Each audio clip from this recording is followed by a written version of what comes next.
പുരാതന കാലത്ത് മതങ്ങൾക്കിടയിൽ വളരെ ശ്രേഷ്ഠമായ സഹിഷ്ണുത നിലനിന്നിരുന്നു. ആ സഹിഷ്ണുതയ്ക്ക് ധാരാളം തെളിവുകളുമുണ്ട്. പല മതങ്ങളും മറ്റ് മതങ്ങളിൽ നിന്ന് നല്ലതെന്ന് തോന്നിയ പലതിനെയും അഡോപ്റ്റ് ചെയ്തിട്ടുണ്ട്. മതങ്ങൾ തമ്മിൽ കൂടിച്ചേർന്നിട്ടുണ്ട്.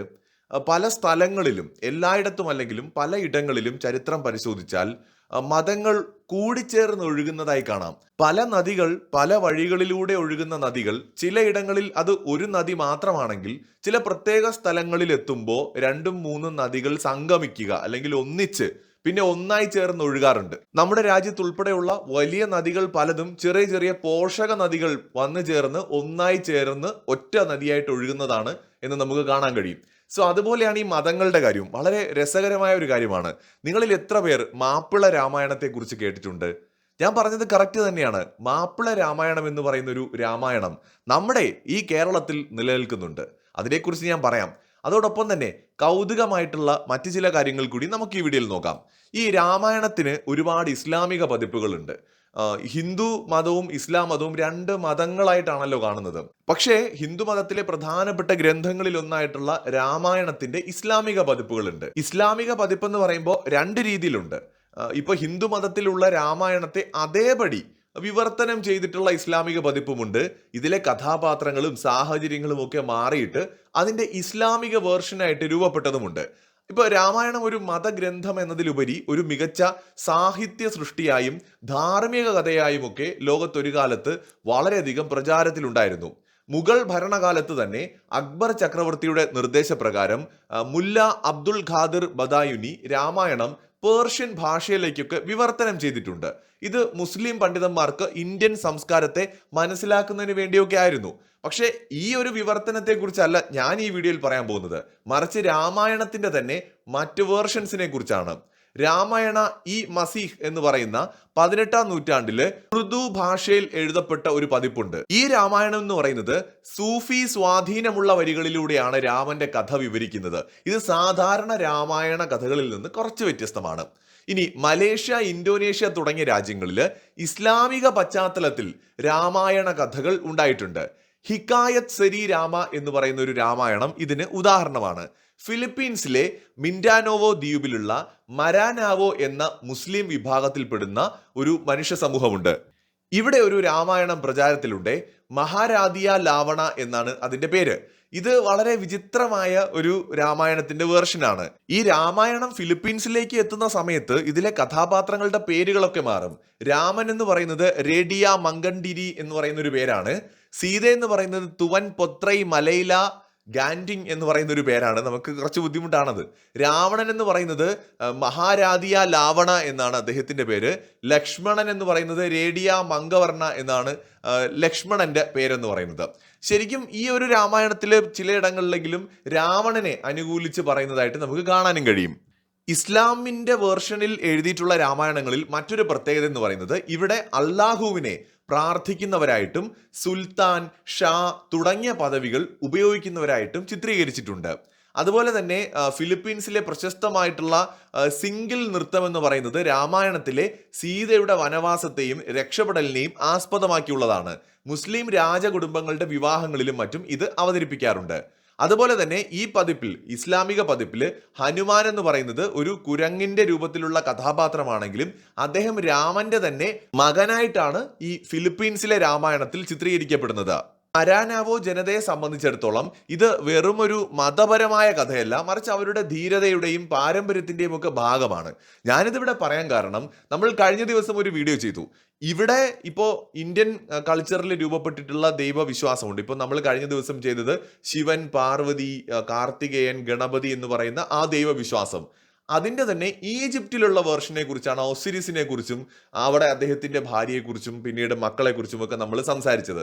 ശരിക്കും ഭൂഖണ്ഡങ്ങൾ താണ്ടുമ്പോൾ, രാജ്യങ്ങൾ മാറുമ്പോൾ, ഭാഷയും സംസ്കാരവും മാറുമ്പോൾ ഈ കഥകളിൽ ചെറിയ വ്യത്യാസങ്ങളൊക്കെ ഉണ്ടാകുമെങ്കിലും ഇതിനകത്തൊക്കെ പറയുന്ന ഇതിന്റെ ബേസിക് തീം എന്നൊക്കെ പറയുന്നത് ഏതാണ്ട് സെയിം തന്നെയാണ്. ഇത് സൂചിപ്പിക്കുന്നത് ചിലപ്പോൾ ഒരു കാലത്ത് ഈ ഭൂമിയിലൊട്ടാകെ തന്നെ ഈ സംസ്കാരങ്ങൾ പരസ്പരം ഷെയർ ചെയ്യപ്പെട്ടിരുന്നു എന്നതാണ്.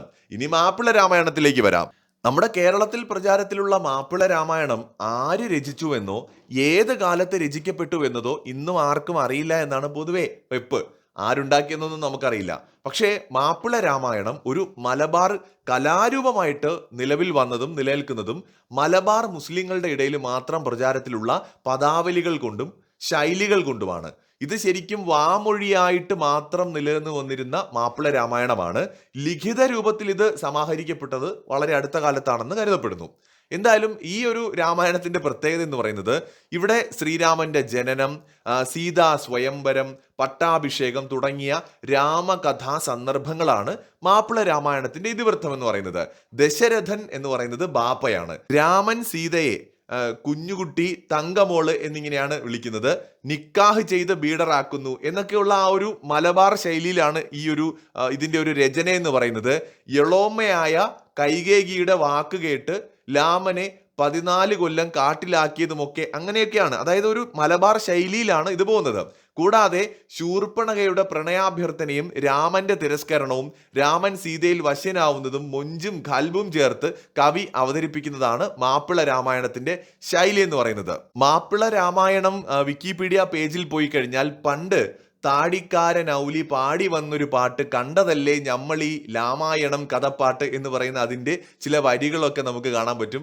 രസകരമാണ്. ഒരുപക്ഷെ മലബാറുള്ള ആളുകൾക്ക് ഇത് വളരെ പരിചയമായിരിക്കും. കേരളത്തിലെ മറ്റ് ഭാഗങ്ങളിലുള്ളവർക്ക് ഇത് ഒരുപക്ഷെ പുതുമയുള്ള കാര്യമായിരിക്കും. ഇതിലെ വരികളൊക്കെ ഭയങ്കര രസമാണ്. പൊന്നുമോളെ നിന്നെ ഞമ്മൾ ലങ്കയിൽ കൊണ്ടാച്ചി എന്നൊക്കെ പറഞ്ഞിട്ട് അങ്ങനെ തനത് കേരള മലബാർ മാപ്പിള ശൈലിയിലുള്ള ഒരു രാമായണം. സോ ഇത് ഞാനിവിടെ പറയാൻ കാരണം ഇന്നിപ്പോ ഈ മതത്തിന്റെ പേരിലും അല്ലെങ്കിൽ ജാതി പറഞ്ഞുമൊക്കെ മനുഷ്യർ തമ്മിലടിക്കുമ്പോൾ ഇതിനപ്പുറം ഇതെല്ലാം ഉൾക്കൊണ്ടുകൊണ്ട് ജീവിച്ചിരുന്ന മനുഷ്യരും നമ്മുടെ ഭൂമിയിൽ ഉണ്ടായിരുന്നു. അങ്ങനെയുള്ള സ്ഥലങ്ങളിലാണ് ഈ സംസ്കാരങ്ങളുടെ കൂടിച്ചേരലുകൾ നമ്മൾ കാണുന്നത്. നേരത്തെ പറഞ്ഞതുപോലെ ചെറിയ ചെറിയ നദികൾ, പോഷക നദികൾ ഒഴുകി വലിയ നദികളായിട്ട് മാറുന്നത് പോലെയാണിത്. ശരിക്കും ഇതെല്ലാം സംസ്കാരത്തിന്റെ ഭാഗമാണ്. പക്ഷെ അതിലേക്കും തീവ്രമായ വിശ്വാസങ്ങളും ഞാനാണ് ശരി, എൻ്റെതാണ് ശരി, നീ തെറ്റ്, ഇങ്ങനെയുള്ള തർക്കങ്ങളും ഒക്കെ വന്നപ്പോഴാണ് ശരിക്കും മനുഷ്യർ പരസ്പരം അകലാൻ തുടങ്ങിയത്. ഇപ്പോൾ ഇന്ത്യയുടെ ഒരു കാര്യം എടുത്തു കഴിഞ്ഞാൽ എന്തുമാത്രം മതങ്ങളുടെ ഒരു ഇപ്പൊ സോ കോൾഡ് മതം എന്ന കോൺസെപ്റ്റിൽ എടുത്താൽ എന്തുമാത്രം മതങ്ങളുടെ ഒരു കൂടിച്ചേരലാണ് ഹിന്ദുയിസം എന്ന് പറയുന്നത്. ഇപ്പോൾ ശിവനെ മാത്രം ആരാധിക്കുന്നവരും വിഷ്ണുവിനെ ആരാധിക്കുന്നവര്, ബ്രഹ്മാവിനെ ആരാധിക്കുന്നവര്, അല്ലെങ്കിൽ കൃഷ്ണനെ ആരാധിക്കുന്നവര്, അല്ലെങ്കിൽ ഗണപതിയെ ആരാധിക്കുന്നവര്, ശക്തിയെ ആരാധിക്കുന്നവര്, ഇതെല്ലാം കൂടി ചേർന്നിട്ടുള്ള വിശാലമായ ഒരു കൾച്ചറാണ് ഹിന്ദുയിസം എന്ന് പറയുന്നത്. ഇതിന്റെ കോർ ഫാക്ടർ മാത്രം നമ്മൾ എടുത്തു കഴിഞ്ഞാൽ എല്ലാ വിശ്വാസങ്ങളുടെയും കോർ എന്ന് പറയുന്നത് എന്താണ്? ദൈവം എന്ന് പറയുന്നതാണ് കോൺസെപ്റ്റ്. എല്ലാത്തിലും ദൈവമാണ് കോൺസെപ്റ്റ്. ചിലപ്പോൾ സൂര്യനെ നോക്കി പ്രാർത്ഥിക്കും, ചിലര് ആകാശത്ത് നോക്കി പ്രാർത്ഥിക്കും, ചിലര് വിഗ്രഹങ്ങളെ നോക്കി പ്രാർത്ഥിക്കും, ചിലര് മനുഷ്യരെ തന്നെ നോക്കി പ്രാർത്ഥിക്കും, ചിലര് മരങ്ങളെ നോക്കി പ്രാർത്ഥിക്കും, ചിലര് കണ്ണടച്ച് പ്രാർത്ഥിക്കും, അദൃശ്യതയെ പ്രാർത്ഥിക്കും. ഇത് ഓരോ കൾച്ചറിലും ഈ ദൈവം എന്നതിനെ കാണുന്നത് ഡിഫറെന്റ് ആയിരിക്കും. ചിലർ ഒരു കല്ലിലായിരിക്കും ദൈവത്തെ കാണുന്നത്, ചിലർ ശൂന്യതയിൽ ദൈവത്തെ കാണും, ചിലർ മനസ്സിന്റെ ഉള്ളിൽ ഹൃദയത്തിൽ ദൈവത്തെ കാണും. പക്ഷെ ആത്യന്തികമായിട്ട് ഇതിന്റെ എല്ലാം കോൺസെപ്റ്റ് എന്ന് പറയുന്നത് ദൈവവിശ്വാസമാണ്. അതിന്റെ കോർ എന്ന് പറയുന്നത് ആ ഒരു എല്ലാ മതങ്ങളുടെയും കോർ എന്ന് പറയുന്നത് ദൈവവിശ്വാസമാണ്. പല രീതിയിൽ പല രൂപത്തിൽ ഓരോരുത്തരും ദൈവത്തെ അന്വേഷിക്കുന്നതാണ് മതങ്ങൾ എന്ന് വേണമെങ്കിൽ പറയാം. ആരും ദൈവത്തെ കണ്ടിട്ടൊന്നുമില്ല, എല്ലാവരും ദൈവത്തെ അന്വേഷിക്കുകയാണ്. ചിലര് ശൂന്യതയിൽ അന്വേഷിക്കുന്നു, ചിലര് മനസ്സിൽ തേടുന്നു, ചിലര് കല്ലിലും മരത്തിലും പ്രകൃതിയിലും അണുവിലും എല്ലാത്തിലും ദൈവത്തെ തേടുന്നു. അത്രേ ഉള്ളൂ. പക്ഷെ ഒരു കാലത്ത് മതപരമായിട്ടുണ്ടായിരുന്ന സഹിഷ്ണുത ഇന്ന് നമ്മുടെ സൊസൈറ്റിയിൽ കുറഞ്ഞു വരുന്നു എന്നതും ഒരു വസ്തുതയാണ്. മറ്റൊരു വീഡിയോയുമായി വീണ്ടും വരാം.